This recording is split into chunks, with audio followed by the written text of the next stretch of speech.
তোর মাথা নষ্ট। এইবার শুধু লাইভ দেখে না মারলেই হয়েছে, কিং ভাই তো কনফিডেন্ট লাইভ দেখে মেরে দেবে। কেমন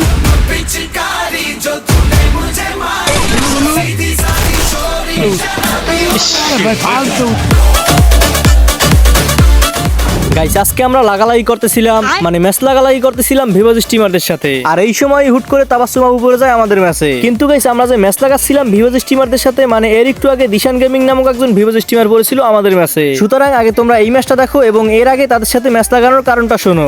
ও আমাদের অটোমেটিক লাফালাফা হিট মারছে, আমাদের পুলিশ কার সেকেন্ডে মার দিয়েছে। মানে গাইস একটু আগে আমি না থাকা অবস্থায় আমার টিমমেটদের সাথে বড়সড় একটা কাহিনী হয়ে গিয়েছে। আর এই কাহিনীর বদলা নেওয়ার জন্যই মূলত ম্যাচ মেকিং করা। ভিভোজ স্টিমার নাকি গত ম্যাচে আমার টিমমেটদের ফুল স্কোয়াডকে মেরে দিয়েছিল। আর এই ম্যাচে তোমরা দেখতে পারবে আমিও কিভাবে ভিভোজ স্টিমারদের ফুল টিমকে মেরে দিই। সুতরাং ভিডিওটা একটু স্কিপ না করে সম্পূর্ণ দেখো, কারণ গাইস এই ম্যাচেও কিন্তু তারা লাইভে আছে, মানে ফুল ভিডিও দেখলে তোমরা অনেক বেশি মজা পাবা। তো গাইস বরাবরের মতো এই ম্যাচেও আমরা ল্যান্ড করেছিলাম পিকে, কিন্তু এইবারে পিকের ভিতরে তেমন একটা প্লেয়ার নামে নাই, যাও নেমেছিল তা আমার টিমমেটটাই মেরে দিয়েছে। আর পিকের ভিতরে মারামারির পরে এখান থেকে দুইটা প্লেয়ার মিলের দিকে পালিয়ে গিয়েছিল, তাই ওদেরকে মারার জন্য আমার টিমমেটটা কিন্তু অলরেডি মিলে চলে গিয়েছে। তাই আমিও এখান থেকে একটা গাড়ি নিয়ে মিলের দিকেই যাচ্ছিলাম, কিন্তু যেতে যেতে শুনি যে তারা নাকি ওখানে সবগুলো প্লেয়ারকেই মেরে দিয়েছে। তাই এখান থেকে এই গাড়ি ঘুরিয়ে এইবার আমি একাই ভিভোজ স্টিমারদের খোঁজে নেমে পড়ি। কিন্তু গাইস যেতে যেতে পথে দেখা হয়ে যায় কিছু নুবরা নিমিদের সাথে, যারা আমাকে দেখে একটা আরেকটাকে বলতেছিল ওর গাড়িটা তাড়াতাড়ি ভাঙ, যদিও আমি গাড়ি দিয়েছিলাম অনেক জোরে টান, কিন্তু গাড়ি নিয়ে আর আমি যেতে পারি না বেশি দূরে, ওরা আমার গাড়ি দেয় ভেঙে চুরে। আর এই অবস্থায় আমি গাড়ি থেকে নেমে যদিও একটা প্লেয়ারকে ডাউন করি, কিন্তু পিছন থেকে ওর টিমমেট আবার আমাকে মেরে দেয়। তো যাই হোক গাইস এরপর আমি আবার রিভ পেয়ে যাই। আর এইবারেই তোমরা দেখতে পারবে এই ম্যাচের আসল খেলা। এখানে আমি রিভাইভ হয়ে নামতেছিলাম আর্সেনালে, যেখানে তোমরা ড্রোনে দেখতে পাচ্ছ অলরেডি কিন্তু 6টা প্লেয়ার মারামারি করতেছে। আর গাইস এখানেই মূলত ছিল ভিভোজ স্টিমারের ফুল স্কোয়াড। মানে গাইস এখন আমি রিভাইভ হয়ে হাতে শুধুমাত্র একটা P90 নিয়ে নামতেছি ভিভোজ স্টিমার সহ টোটাল 6টা প্লেয়ারের মাঝখানে।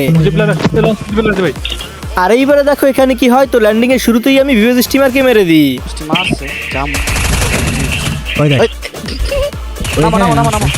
আর এই সাথে তাদের আরো একটা টিমমেট আমার উপর রাশ করে, আর আমার নেটের এই বাজে অবস্থা নিয়ে আমি এই প্লেয়ারটাকে হেডশট দিয়ে ডাউন করে দিই। আর গাইস এই দুইজনকে ক্লিয়ার করতে না করতে উপর থেকে তাদের আরো একটা টিমমেট রিভিউ হয়ে এখানেই চলে আসে।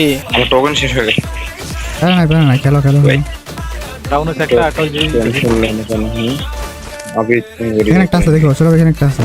আর গাইস আমি ল্যান্ডিং এর সময় তোমরা দেখেছিলে যে এখানে প্লেয়ার ছিল 6টা, মানে থার্ড পার্টি প্লেয়ারও ছিল, আর একটা থার্ড পার্টি প্লেয়ারও আমার সামনে পড়ে, আর আমি এটাকেও মেরে দিই। আর গাইস এই সময় ভিভোজ স্টিমারের আবারও দুইটা টিমমেট রিভিউ হয়ে এখানেই চলে আসে, আর এখানে এই দুইটাই ছিল লাস্ট প্লেয়ার, যাদের একটাকে দেখা মাত্রই আমি ডাউন করে দিই।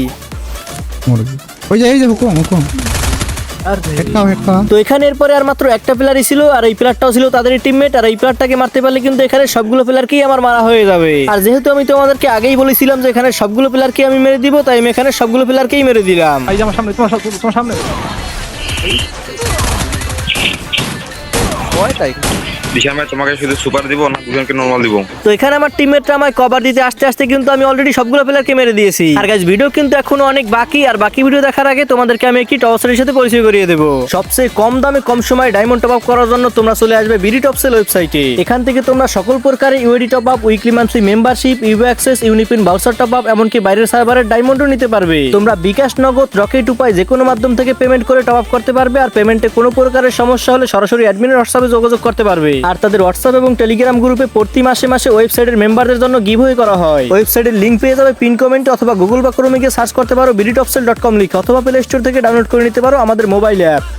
তো এরপরে গাইস আমরা এখান থেকে তাদের লুট বক্স এবং আর্সেনাল থেকে মোটামুটি লুট টুট নিই, আর এই সাথে জোনও চলে আসে, তাই আমরা তাড়াতাড়ি সেফ জোনে চলে আসি। আর সেফ জোনে এসে একটু ঘোরাফেরার পরে আমরা এখানে আর্সেনাল খুলতে আসি, আর এই সময় আবার তারা আমাদের উপরে রাশ করে। কিন্তু গাইস আশপাশ থেকে থার্ড পার্টি এসে এইবারে আমাদেরকেও মেরে দেয়, আর ওই থার্ড পার্টিরা তাদেরকেও মেরে দেয়। আসুক আরে এন্ট্রি এই যে টিপ দিয়ে দিবে। ঠিক আছে কি নাম আমার নামগুলো দেখো তো ভাই। সৌরভ। আর ওই থার্ড পার্টি গুলো কিন্তু তাদের সাথে আমার যে আগের বার ফাইট হয়েছিল কাতালস্তির ওই আর্সেনালে, ওইখানেও থার্ড পার্টি করেছিল, যখন আমি ওদের দুইটাকে মারছিলাম। তো যাই হোক এইবার দেখো আমি আবার রিভিউ হয়ে চলে আসি আমার টিমমেটদের কাছে। আর ভিভোজ স্টিমারটা ওই এনিমিগুলোর উপর রিভিউ দেওয়ার আগেই আমাদের কাছে চলে আসে। আর আসা মাত্রই যদিও আমার একটা টিমমেটকে ডাউন করে, কিন্তু পিছন থেকে আমি আবার তাকে মেরে দিই। আরে পিছনে আরে লেফটেও ভাই ওই যে দেখো করতে মারতাছে ওই যে সামনে পিছে উপরে নিচে চারদিকেই প্লেয়ার চলে আসে, তাই তাদের সাথে এখানে আমরাও মারা খেয়ে যাই। আর গাইস যেহেতু এটা ছিল পিসি লবি, তাই ম্যাচের ভিতরে হ্যাকার না পড়লে কি আর হয়। ম্যাচের শেষ মোমেন্টে দেখি যে ম্যাচের ভিতরে একটা হ্যাকার ছিল, আর ওই হ্যাকারটা আমাদের জন পুষারকে মেরে দেয়, আর সেই হ্যাকারটা তাদের জন পুষারকেও হেডশট দিয়ে দেয়, আর এই সাথে আমরা দুই টিমই লবিতে চলে যাই। এটাকে আরে লাগানো তো এইবারে গাইছে আমাদের এই ম্যাচের ভিতরে পড়েছিল তাবাসুমাপুরা, আর লবিতে তাকে দেখার পরে আমি একটু ইমোট মারতেছিলাম, কিন্তু তার ওখানে আর আমাকে শো করতেছিল না। কিন্তু এই সময় আমি সুপার ইমোট মারতেই তাদের স্ক্রিনেও আমার নামটা ভেসে ওঠে। কিং ভাই করছে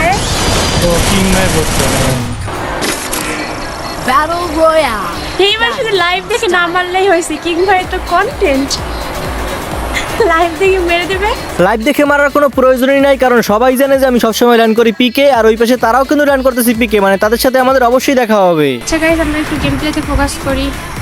দেখাও অবশ্যই হয়, কিন্তু দুঃখের কথা আর কি বলবো, ম্যাচ শুরুর সাথে সাথেই আমি তাদের টিমের কাছেই মার খেয়ে যাই, আর কপাল ভালো থাকায় মার খাওয়ার সাথে সাথেই আমি আবার রিভিউ পেয়ে যাই। এরপরে গাইস পিকের ভিতরে অনেকগুলো প্লেয়ার থাকায় আমি আর ভিতরে যাচ্ছিলাম না, এখানে একটু সেভে সেভে দৌড়দৌড়ি করতেছিলাম, আর এই সময় দেখি যে তাবাসসুম গেমিং আমার সামনে, মানে গাইস যাকে বলে মেঘনা চাইতেই বৃষ্টি, আর সেই যেহেতু বলছে তাকে মারলেই আমার কন্টেন্ট, আর আমিও জানি তাকে মারলেই আমার কন্টেন্ট, তাই কন্টেন্ট বানানোর জন্য আমিও মারামারি করার জন্য তার কাছে চলে আসি, আর কন্টেন্টের জন্য এখানে আমি অবশেষে তাকে মেরেও দিই, কিন্তু আমরা কেউই জানতাম না যে ওই পাশে তাদের নুবরা জনপুষারটাও মারা যাবে, যে কারণে এখানেই তাদের স্কোরটা ওয়াইপ আউট হয়ে যায়।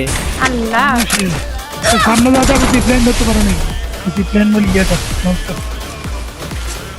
এটা গুলো দাও সামনে পিছনে প্লেয়ার কেমনে হয়? ভাই যাই চল আর দাও তো আরে ভাই ফাস্ট দাও এত লেট করো কেন? উল্টাছে না খেলা। আর এখানেই খেলা শেষ হয়ে যায়, মানে তোমরাও মজা পাইলে না, আমিও মজা পেলাম না। আমি চাইলেই এরপরে আরেকটা ম্যাচে তাদের সাথে ম্যাচ মেকিং লাগিয়ে কন্টেন্টটা আরো মশলাদার করতে পারতাম, কিন্তু গাইস ইচ্ছা করে কারোর সাথে বারবার ম্যাচ মেকিং করা মোটেও ঠিক না, যেই কারণে আমি ওই কাজ কখনোই করি না। আমরা যদি জানতাম যে ওই পাশে তাদের জনপুষার মারা যাবে, তাহলে এখানেই টিম আপ করে টোকেন সব দিয়ে দিতাম, নইলে এই ম্যাচে আমাদের কন্টেন্ট ছিল যে প্রথমবার মারবো, এরপরে টিম আপ করে তাদেরকে এই ম্যাচ আমরা ভুইয়ে দিয়ে দেবো। তো যাই হোক গাইস, খেলা যেহেতু এখানেই শেষ, মানে ভিডিও এখানে শেষ, এরপরে তো হালকা পাতলা মারামারি, তোমরা জানোই যে তোমাদের ভাইয়ের সামনে কিন্তু কোনো এনিমিই টিকতে পারবে না, তো ওইগুলো তোমাদের আর দেখতে হবে না। কিন্তু এখন তোমরা আমাকে অনেকেই একটা প্রশ্ন করবে, মানে এই অবধি তোমরা যারা আমার ভিডিওটি দেখছো তারা আমার আসলেই খুব কাছের ভাই ব্রাদার, আর তারাই এখন অনেকেই কমেন্ট করবে যে ভাই সবার আইডিতে ভিভ্যাস, তাদের আইডিতে ভিভ্যাস, তাহলে আপনার আইডিতে ভিভ্যাস কই? এই প্রশ্নে আমি তোমাদেরকে একটাই উত্তর দিব, উত্তরটা হচ্ছে এটা বাংলাদেশ।